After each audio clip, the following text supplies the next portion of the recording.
Izindi ngabo z'amahanga ziyemeje kujya muri Kongo. Ndasubiramo, izindi ngabo z'amahanga ziyemeje kujya muri Kongo. Mu nama y'abakuru b'ibihugu yateranye ku wa mbere hanzuwe ko umuryango wa Afurika y'Amajyepfo SADC nawo wohereza ingabo zawo muri Kongo guhangana n'umutwe wa M23. Iyi nama yabereye ibindoke muri Namibia yitabiriwe na Perezida Antoine Felix Tshisekedi, ikaba yigaga ku kibazo cy'umutekano muke wo mu burasirazuba bwa Kongo. Icyemezo cyo kohereza ingabo za SADC muri Kongo cyemejwe na Minisitiri w'Ububanyi n'Amahanga wa Kongo Kinshasa Christophe Rutundura, yavuze ko ari icyemezo gikomeye kandi kizahindura ibintu kuko ibihugu bigize uriya muryango byabyiyemeje. Yakomeje agira ati, ndatekereza ko byinshi bikubiye mu itangazo rya nyuma y'inama y'abakuru b'ibihugu bigize SADC. Inama yemeje kohereza ingabo za SADC mu rwego rw'ingabo zifasha Kongo kugarura amahoro n'umutekano mu burasirazuba. Christophe Rutundura yavuze ko SADC yiyemeje gukoresha infungufu za gisirikare, bityo ikazakomeza kohereza ingabo zayo. Umuryango wa SADC wasabye Kongo gutegura uburyo bwose bwafasha guhuriza hamwe ingabo ziriyo kugira ngo zifashe gutanga umusaruro kandi mu buryo bushyize hamwe. Kongo irimo ingabo z'ibihugu nk'u Burundi, Kenya, Uganda, Sudani y'Epfo zigize n'umuryango wa Afurika y'Iburasirazuba. Izi zikaba zarasanzeyo iza UN ziri mu butumwa bw'amahoro bumazeyo imyaka irenga 20 zizwi nka MONUSCO. Zose ntabwo zirabasha kurangiza ikibazo benshi bahanze amaso iherezo ryacyo, aricyo umutekano muke uterwa n'inyeshyamba z'abanyekongo zikomoka mu bihugu bitanye nayo, zose zihuriye ku mugambi umwe wo kwica abaturage, gusahura Kongo no gufata abagore ku ngufu. Twabibutse kandi ko kuri uyu wa mbere aribwo leta y'u Burundi yasohoye imyanzuro ijyanye n'inama yabaye ku wa gatandatu yiga ku byakozwe mu gushyira mu bikorwa amasezerano ya Addis Abeba ajyanye no gushakisha umutekano mu burasirazuba bwa Kongo n'amahoro mu karere k'ibiyaga bigari. Imyanzuro 21 yafashe y'ingenzi ijyanye n'ibibazo by'umutekano muke muri Kongo ndetse n'umubano wakonje hagati y'u Rwanda na Kongo Kinshasa. Mu bitabiriye inama yabereye i Bujumbura ku itariki ya 6 Gicurasi umwaka wa 2023 harimo umunyamabanga mukuru w'umuryango w'abibumbye UN Antonio Guterres, abakuru b'ibihugu birimo Antoine Felix Tshisekedi wa Kongo, Cyril Ramaphosa wa Afurika y'Epfo, Yoweri Museveni wa Uganda, Perezida Archange Touadera wa Centrafrique, Evariste Ndayishimiye w'i Burundi. Yakiriye n'abaminisitiri b'intebe harimo Dr Edouard Ngirente w'u Rwanda waruhagarariye Perezida Paul Kagame. Inama y'Ubujumbura yavuze mu myanzuro yayo ko ihangayikishijwe n'umwuka mubi uri hagati ya Kongo n'u Rwanda, isaba ibihugu gucisha make bigahosha uwo mwuka mubi ndetse bigakurikira inzira y'ibiganiro iriho. Inama y'Ubujumbura yavuze mu myanzuro yayo ko ihangayikishijwe n'umwuka mubi uri hagati ya Kongo n'u Rwanda, isaba ibihugu gucisha make bigahosha uwo mwuka mubi ndetse bigakurikira inzira y'ibiganiro.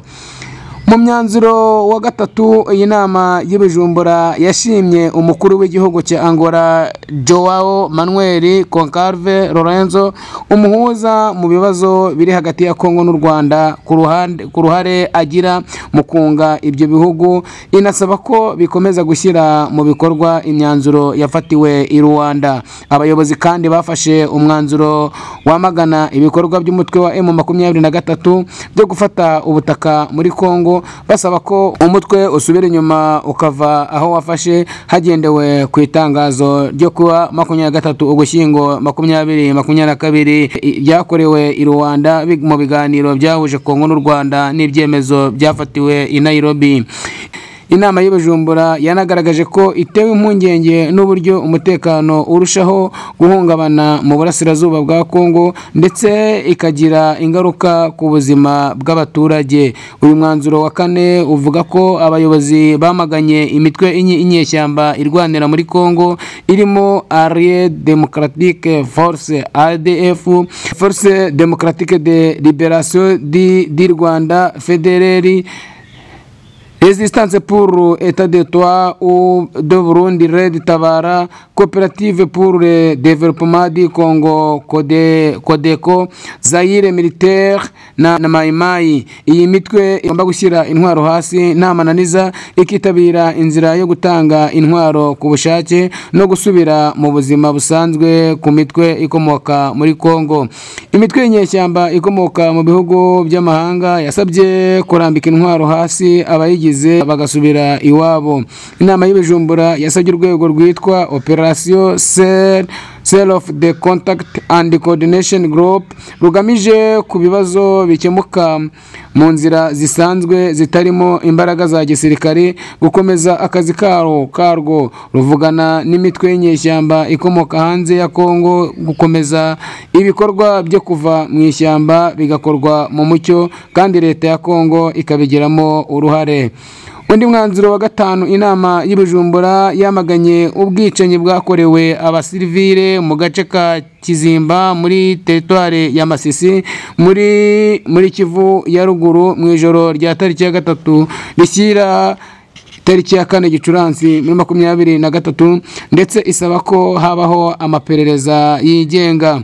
Leta ya Kongo igakorana n'ingabo za MONUSCO, iza Afurika y'Iburasirazuba ziri muri Kongo na komisiyo igenga igamije kugenzura ibibera muri Kongo kugira ngo abagize uruhare muri buriya bwicanyi bagezwe imbere y'ubutabera.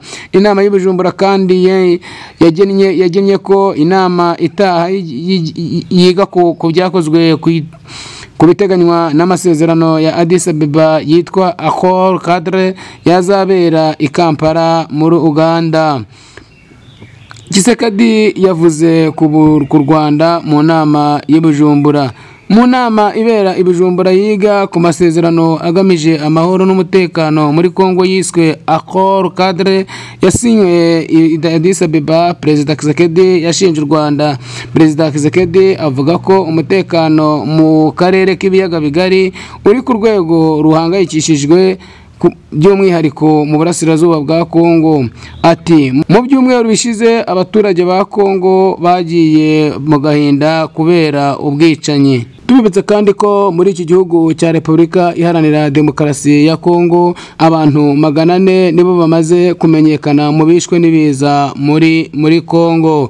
Mu cyumweru dushoje ibiza byibasiye igice cy'uburengerazuba, amajyaruguru n'amajyepfo mu Rwanda na byanageze muri Kongo aho byahitanye abagera kuri 400. Leta yashyizeho umunsi w'icyunamo kuri uyu wa mbere inasaba ko ibendera ryururutswa kugeza hagati mu gihugu hose. Imyuzure n'inkangu byatewe n'imvura nyinshi yaguye mu karere ka Karehe muri Kivu y'Amajyepfo niyo yahitanye ubuzima bw'abagera kuri 400. Abandi baracyashakishwa mu byondo. Intumwa zavuye Kinshasa zoherezwe na Perezida Tshisekedi zabashije kugeraho biriya byago byabereye. Imirambo imwe yatowe mu nkengero z'ikiyaga cya Kivu. Denis Mukwege wahawe igihembo cy'amahoro cya Nobel yanenze uburyo imirambo yabishwe na biriya biza yashyinguwe mu buryo bwa rusange budahesheje icyubahiro, abasaba ko habaho impinduka.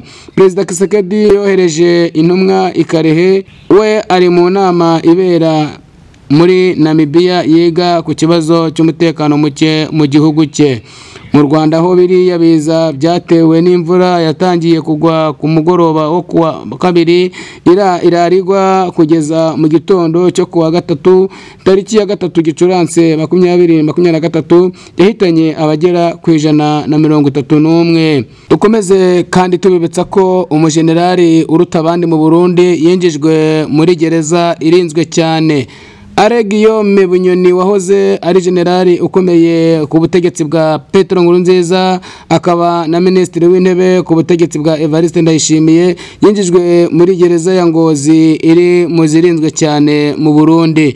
Tubibutse ko uyu mugabo General Bunyoni yageze muri gereza ku wa 8 Gicurasi 2023. Igihangange General Bunyoni yagejejwe ku biro by'ubushinjacyaha bukuru bw'Ibujumbura yambaye impuzangano y'imfungwa z'u Burundi. Kuri parike nkuru y'igihugu cy'umutekano wari wakajijwe nta muntu wari wemerewe kwinjira cyangwa ngo asohoke. General Bunyoni yitabye ubushinjacyaha bukuru bw'u Burundi yambaye ipantaro y'icyatsi kibisi n'amapingu mu maboko. Abapolisi bato babiri impande ye bagaragaye bamusunika ubwo yashakaga kuvugana n'abari hafi aho nta burenganzira abifitiye. Abo mu muryango we bemerewe kuvugana nawe by'agahe gato gusa batunguwe no guhezwa ubwo yajyaga guhatwa ibibazo ku byaha ashinjwa. Bunyoni ushinjwa ibyaha birimo kunyereza umutungo w'igihugu no kubangamira umutekano w'u Burundi ntiyemera cyangwa ngo ahakane ibyo aregwa nk'uko amakuru yizewe agera ku binyamakuru bitandukanye abihamya. Nyuma yo guhatwa ibibazo hari itsinda ry'abari bitezweho ko ahita arekurwa ariko bakubiswe n'inkuba itagira amazi ubwo behemezwaga ko ajya gufungirwa muri gereza nta yandi mananiza. Acungiwe umutekano ku buryo bukomeye. General Bunyoni wahoze avuga rikijyana yahise azamurwa muri gereza ya Ngozi iri mu majyaruguru y'u Burundi. Makuru twamenye nuko yabanje kunyuzwa mu biro by'ukuriye gereza ya Ngozi mbere yo gufungirwa amarembo yinjira muri gereza nyirizina. Mu cyumweru gishize nibwo abahuriye kuri dosiye imwe n'aba Bunyoni boherejwe muri gereza zitandukanye mu Burundi. Ubushinjacyaha mu gihugu cy'u Burundi bwavuze ko ni wahoze ari generali ukomeye mu butegetsi bwa Perezida Petero Nkurunziza ndetse akaba na minisitiri w'inteko y'ubutegetsi bwa Evariste Ndayishimiye, na mbere yaho akaba yarayoboye polisi y'igihugu amaze iminsi ari mu bibazo. Ubushinjacyaha bw'u Burundi buvuga ko uyu mugabo afunze.